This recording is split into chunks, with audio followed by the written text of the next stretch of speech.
alaikum masu kallon mu. Barkanmu da sake saduwa a cikin shirin nan na Tare da Adama. Sunana Adama Musa Muhammad da za ku kasance tare da ni domin ku kalli yadda shirin zai gudana. Tare da Adama kamar yadda kuka sani shiri ne wanda ke ilmantar da mu ya faɗakantar da mu game da illolin mu'amala da miyagun ƙwayoyi. Ba ta ɓata lokaci ba, za mu je mu yi hira da mutane daban-daban domin mu ji abin da suke tunani da kuma wani irin shawarwari za su bada domin ganin an kawo ƙarshen wato ta'ammali da miyagun ƙwayoyi.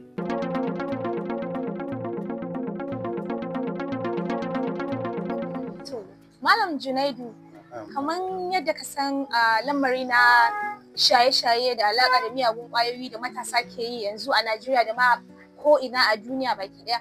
Ina so ne in tambaye ka matsayinka na malamin makaranta, shin kana da wani experience, ka taɓa ganin wani abu da ya faru na wani ɗalibi da ya nuna wani kaman halayya haka nan wanda ya shafi amfani da miyagun ƙwayoyi ko kuma a waje yadda kake mu'amala da mutane haka?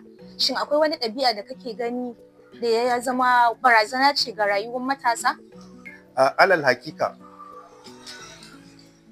na farko mu duba shi kalman shaye-shaye wato kalma ne wadda take nufin haɗe wani abu mai bugarwa wadda zai sauya maka tunani. Kenan a lokacin da mutum ba shi a cikin hayacinsa, ba irin wato ɗabi'u marasa kyau masu illa da ba za a iya same shi a rayuwansa a sa'ilin da yana cikin wannan halin ba. Kenan na farko ga ɗalibai, idan kin duba an samu ci gaba wanda yawancin malaman za ki gani da su da yaran ana iya kasa gane wane ne babba. Yara suna da saurin girma. Ci gaban da aka samu shine mutane yanzu nan iyaye hankalinsu ya koma kan tarbiyyantar da yara kan lamarin tafiya makaranta. So zaki gani a ɗan ƙaramin shekaru mutum ya gama makaranta. To yaran idan sun yi yara kuma ɗaliban makaranta da suna girma sun ga kaman kansu ya ɗan kusa da su malaman nasu, sai su yi kusan su sai ki ga suna tunanin ɗaukan su daidai ne. So a lokacin da ɗalibi ya ɗauki wannan rayuwa na shaye-shaye, to mutumin da ya haife shi ma idan misali wani abu zai faru tsakaninsu da shi, kin gane, zai iya hafka mashi, balle mutumin da yana tunanin kansu kusan daidai ne. So gaskiya shaye-shayen yana da tasiri mummuna ga rayuwar ɗalibai, sannan kuma barazana ne ga malamai. Na ga wannan abin ya faru a wani makaranta a nan Lafiya East kamar shekara 2 bayan haka. Bayan an rubuta janyo, an samu wani ɗalibi wanda ya ɗauka wuka ya bi wani malami da shi ya farke malamin. Me ya kawo hakan? Wai dama shi ya kudurta aikata wannan aikan ga wannan malamin saboda malamin ya takura masa. Menene kuma takuran? Ba ma'aikatan da kin gane za ta rayu ba tare da doka ba.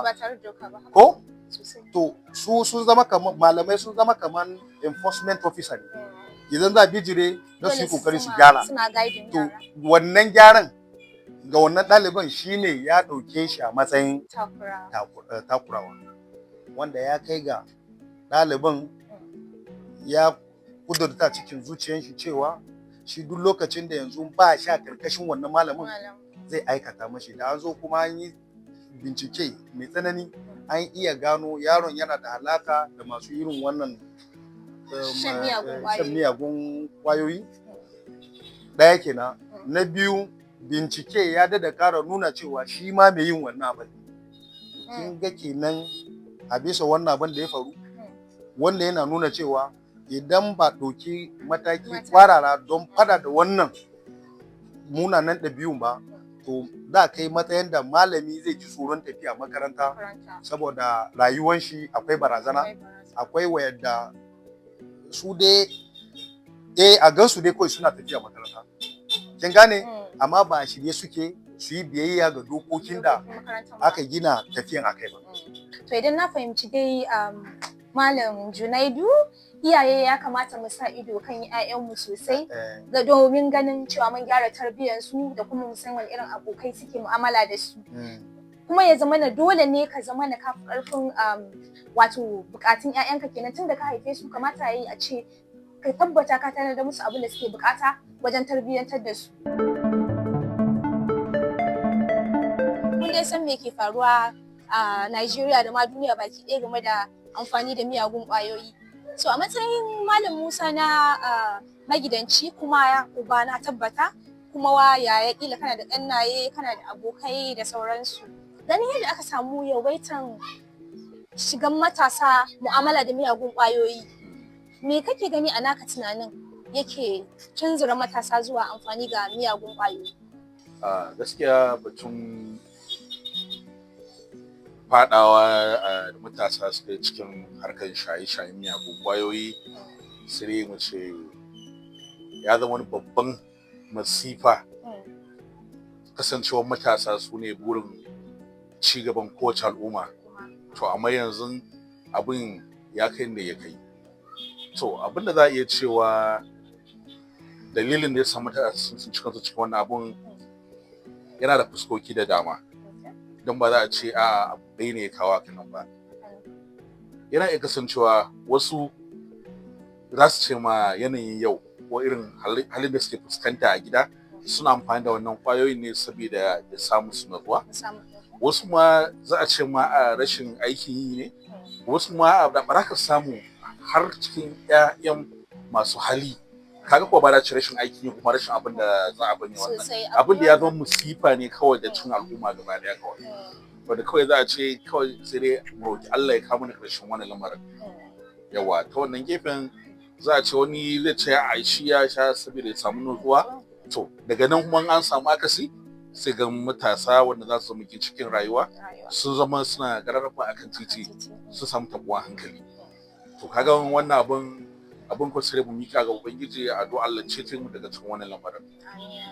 To ta yaya kake gani za a kawo ƙarshen wannan matsala da ya addabi ba masu kuɗi ba talakawa ba malamai ba mutane ba ire-iren mu da sauransu? Wani hanya kake gani ya kamata abu domin a kawo ƙarshen amfani da miyagun ƙwayoyi?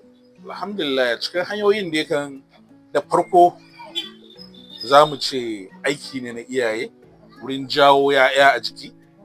Mu riga ba 'ya'yanmu dama, muna jin menene damuwarsu, muna ba su wannan lokacin, daga nan za mu iya fahimtar juna. Amma yayin kasancewa ba ma kula da damuwar yara, muka san halin da yaro ya tashi ba sauransu, a kuma da yaran mu suke mu'amala, su waye abokansu ko ƙawayensu da suke mu'amala ko a makaranta ko a unguwanni da sauransu.